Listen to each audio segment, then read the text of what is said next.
안녕하세요. 네, 안녕하세요. 네, 좋은 아침입니다. 좋은 아침이죠. 네. 요즘 아침 컨디션 좀 괜찮습니까? 괜찮아요. 확실히 이제 좀 정텐으로 바뀌고 나서 모텔 할 때는 우리가 진짜 한 5시 이때부터 일어나가지고 대본 작업하고 맞췄잖아. 정텐 바뀌고 나서는 적절하게 오전에 이제 운동도 좀 하고 좋은 삶을 살고 있습니다. 여유가 좀 있는 느낌 그래도. 삶의 질이 좀 나아졌군요. 머리가 이제 다 깨어 있는 상태로 방송을 할 수 있으니까. 그게 저는 되게 존경스러운 게 미국 스포츠 하시는 분들 NBA랑 그 MLB는 시간이 되게 아침대가 많잖아요. 옛날에 이분이었잖아요. 형도 마찬가지였어요. 이분 옛날에 해외 축구하고 나서 NBA 연타로 치고 집하고 그랬었어. 그 대단하신 것 같아요, 진짜. 그때 제가 진짜 힘들었던 것 중에 하나가 뭐냐면 저는 뭐 축구 말고 스포츠 다른 것도 좋아하긴 하는데 시간대가 너무 반대잖아. 그래서 너무 힘들었어요. 그래서 그때 무슨 생각을 했냐면 나는 그냥 축구 중계만 하고 싶다. 축구만 하고 싶다. 근데 또 이제 캐스터는 그럴 수가 없잖아. 그렇지. 그러니까. 해설들은 이게 분야가 딱딱 나눠져 있는데. 갑자기 제가 NBA 할 수도 없는 거고. 아무튼 지금 뭐 축구만 해서 좋다. 그리고 갑자기 원래 그 중간에 형철이가 머리가 깨어있다 이 얘기했을 때 근데 그 선수는 머리가 깨어있는 것 같아요 라고 시작하려고 그랬거든요. 근데 이제 한 문장이 더 넘으면서 이제 좀 오프닝이 달라졌는데 그 얘기입니다. 다이어 얘기예요. 맞아요. 다이어 관련해서 최근에 이제 이런저런 얘기가 많아요. 뭐 어쨌든 포스테코글루 감독이 부임을 했고 사단도 이제 완성이 됐습니다. 저희가 사단 관련해서도 정오 텐트에서 한번 다뤘었잖아요. 어떤 이제 코치들이 온다라고 했는데 뭐 이적생들도 있어요. 뭐 비카리오 왔고 메디슨 오피셜 떴고. 근데 제일 큰 과제는 아무래도 토트넘 입장에서 이 센터백. 가장 큰 문제죠.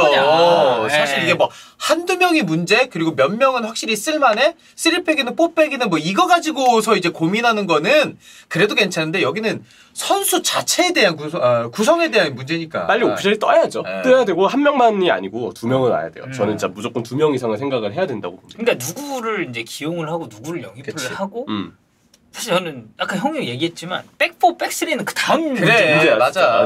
일단 member 구성이 좀 돼야 될 것 같고 뭐 사실 다이어 설명은 더 하진 않겠습니다. 이 선수가 어떤 문제를 가지고 있는지는 우리가 예전에 형이랑 나랑 형일이 형 얘기를 했었고 사실 뭐 입중계 중에도 뭐 종윤이 형, 주원이 형 뭐 다 얘기를 했었던 부분이기 때문에 수비적으로 굉장히 문제를 많이 드러냈었던 다이어인데 사실 이제 시즌 막판에 시즌아웃 당했죠. 5월 24일 날 이 사타구니 수술 받으면서 이제 리즈전에 이제 출전하지 못했고 원래 다이어가 좀 아팠다고 해요.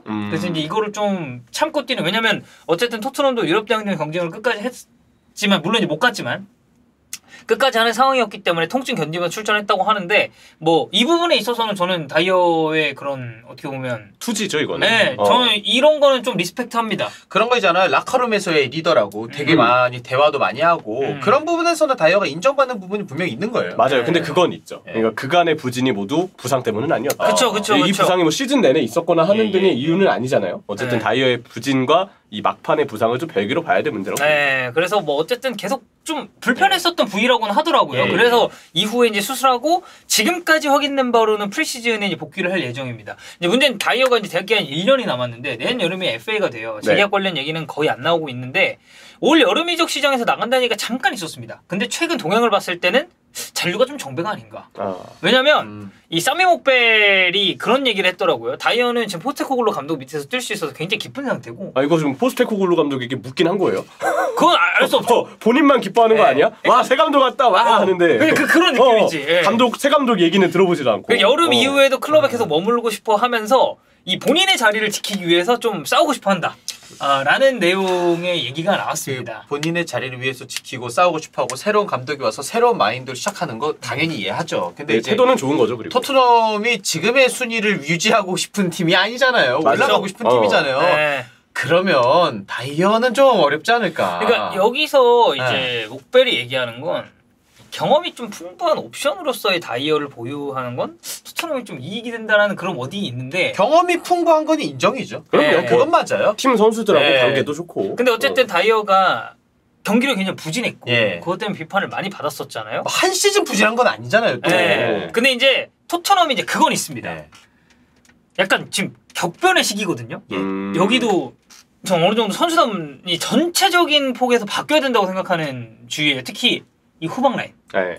좀 풀백도 그렇고 센터백도 마찬가지로 보는데 어떻게 보면 스쿼드를 재정비하면서 한 시즌 정도는 다이어를 잡아둬도 뭐 토트넘 입장에서는 뭐 그럴 수 있지 않을까. 그게 목벨의 주장이죠. 그게 이제 헬적인 주장인 거죠. 어때요?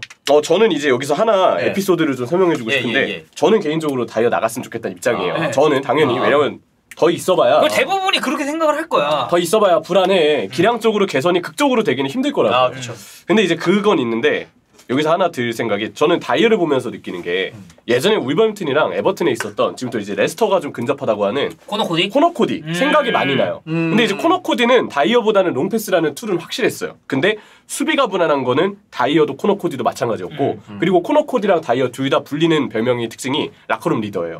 코너 코디가 울버햄튼 때 수비 진짜 불안한데 어쨌든 실제로 주장이기도 했었고 그때 울버햄튼 선수들 다 다독이면서 멘탈 관리해주고 팀 리딩해주고 라커룸에서 되게 리더라는 얘기들이 많았거든요. 근데 그 코너 코디에게 어떤 일이 있었느냐 브루노 라즈가 올 시즌 울버햄튼의 원래 감독이었잖아요. 근데 브루노 라즈가 여름에 코너 코디를 더 이상 안 되겠다고 생각을 했는지 내보낸다는 판단을 합니다. 그래서 코너 코디에게 너 플랜이 없다고 얘기하고 코너 코디가 결국은 에버튼으로 임대를 가요. 근데 여기에 대해서 울버햄튼 쪽 내부 기자들의 그 이후의 보도를 보면 라즈가 초반에 되게 부진했거든요. 근데 일부가 코너 코디를 내보낸 것에 대해서 라즈에게 불만이 있다는 얘기들이 잠깐 나왔어요. 이거 사실 비슷한 게 되게 쉬운 거거든요. 예.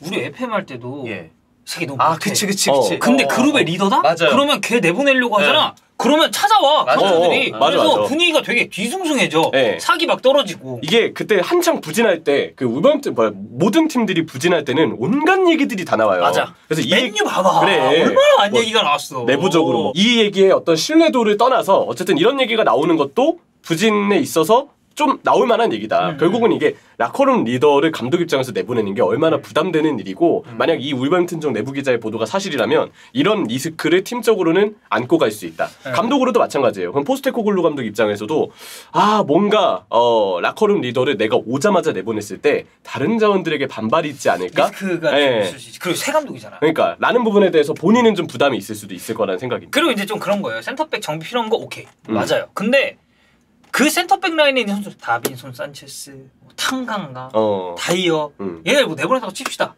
그리고 남은 그 자리 내보낸 자리에 들어올 선수들이 로메로 정도로 업그레이드 되는 거는 비현실적이에요. 3명의 그 탑급 센터백을 토트넘이 지금 이번 여름 이적 시장에서 데려온다? 쉽지 않죠.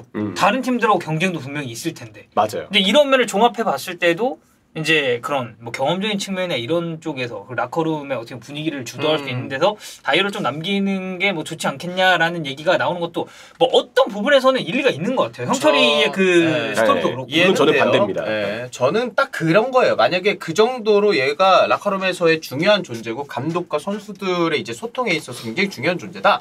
경기만 안 뛸 정도로 수비진 많이 데려오면 돼요. 다이어만 선발로 안 나오고 그냥 벤치에서 있는 거는 그래도 괜찮을 수 있다라고 생각해요. 그리고 뭐 예를 들어서 이제 후반에 약간 안배용으로 들어가서 아니 컵 대회 정도나 뭐 이제 로테이션 자원 정도나. 그래서 이제 링크가 좀 있잖아요 수비수들이. 네, 뭐 저희가 어제 이제 잠깐 다뤘었던 걸로 기억하는데 일단 탑소바 링크가 좀 세죠. 탑소바는 이번 이제 키커 랑리스트에서 인터내셔널 클래스를 받았어요. IK죠? 네, 월드 클래스는 없습니다. 네, 없었고 더리우트, 요나단차, 마티아스 긴터, 파바르 그리고 훈벨스랑 같이 선정이 됐어요. 뭐 아시다시피 키 크고 빌더 플레이에 굉장한 장점을 가지고 있고 발도 빠른 편인데다가 양발을 굉장히 잘 써서 사비 알론소 체제 레버쿠젠 수비진의 핵심이었습니다. 그래서 탑소바 같은 경우는 토트넘 팬들이 지금 굉장히 원하고 있는 저는 센터백 중에서는 1픽이 아닐까라고 생각을 좀 하고요. 그 다음에 나오고 있는 선수가 이제 판더벤. 리버풀이랑 링크도 있죠. 왼발 판더벤 센터백이죠. 선수는. 이 선수도 마찬가지로 키 좋고 발 빠르고 피지컬 있고 빌드업도 능한데 키에 비해서 제공권이 좀 아쉽습니다. 그래서 이런 얘기들이 현지 쪽에서도 있길래 제가 스탯을 좀 찾아봤는데 2022-2023 시즌 공중볼 경합 승률이 52%예요. 69회 중에 36번 이겼거든요. 근데 이게 센터백의 공중볼 경합 승률을 우리가 생각해봤을 때 52% 그러면 2번 경합하면 한 번 따인다는 얘긴데. 그렇죠. 기복이 좀 있는 거죠. 약간 불안할 수 있다. 키가 193인데 오히려 제공권이 안 쉬웠구나. 파우토레스 같은 느낌. 그죠, 파우토레스. 그러네. 파우토레스는 지금도 이제 빌라행이 굉장히 유력하다고. 에메리의 품으로 가는 것 같고 마지막은 그 토신 얘기도 좀 있습니다. 토신. 형철 라비오요. 아다라비오요. 근데 토신은 저는 주전감으로 바로 내려오는 거는 아닌 것 같아요. 지금 뭐 플랜이나 이런 걸 전반적으로 놓고 봤을 때. 저 다른 영상 때도 말했지만 토신은 나쁜 선수까지는 아니라고 생각하는데 허우적대는 느낌이거든요. 그러면은 나는 기존에 있던 토트넘 수비수들이랑 되게 차이가 있느냐? 물론 토트넘 수비수들 생각하면은 누구든 데려와야 되긴 하는데 약간 그 생각이 들긴 해요. 토시는 탑소바나 판더맨에 비하면 토시는 오히려 2020-21 시즌 때 풀럼에서 잘했어요. 올 시즌은 오히려 좀 그때보다는 부진했던 시즌이라고 생각을 하죠. 조금 저는 애매한 것 같아요. 이 선수가 발밑을 잘 쓰나? 이거 좀 애매하고. 그렇다고 수비력이 엄청 좋은가? 그것도 좀 애매하고. 뭐 평소에 가진 기술이 좋아도 실수 연발하면 그건 의미가 없는 거고. 그리고 되게 은근히 치명적인 미스를 많이 해요. 실점이랑 좀 연관되는 그런 것 때문에 사실 저는 올 시즌 좀 아쉬웠다고 보거든요. 풀럼 수비 본체는 오히려 옆에 있는 팀님이었죠. 팀님, 그렇죠. 팀님이 잘했죠. 올 시즌에 진짜 많이 올라온 시즌이어서 팀님 덕을 많이 봤어요. 그리고 이제 중앙 조합이라고 할 수 있는 이 리드, 팔리냐 이 두 명까지가 이제 좀 어떻게 좀 핵심적인 역할을 했었는데 토시는 여러모로 좀 아쉬웠기 때문에 저는 많이 온다면 좀 로테이션 작업 정도로 이제 생각을 하고 데려오는 게 아닐까라고 판단을 합니다. 뭐 어쨌든 다이어는 지금 상황을 봤을 때는 남을 것 같아요 올 시즌. 근데 이제 더 좋은 센터백들이 와서 다이어가 로테로 되느냐 아니면은 다이어를 주전감으로 믿고 가느냐인데 이제 포스테코글로 감독이 이거는 선택을 해야죠. 프리시즌을 거치면서 그 선택이 저는 제발 주전아 아니었으면 좋겠네요. 그건 무조건 모두의 공통적인 의견이 아닐까 싶습니다. 그렇습니다.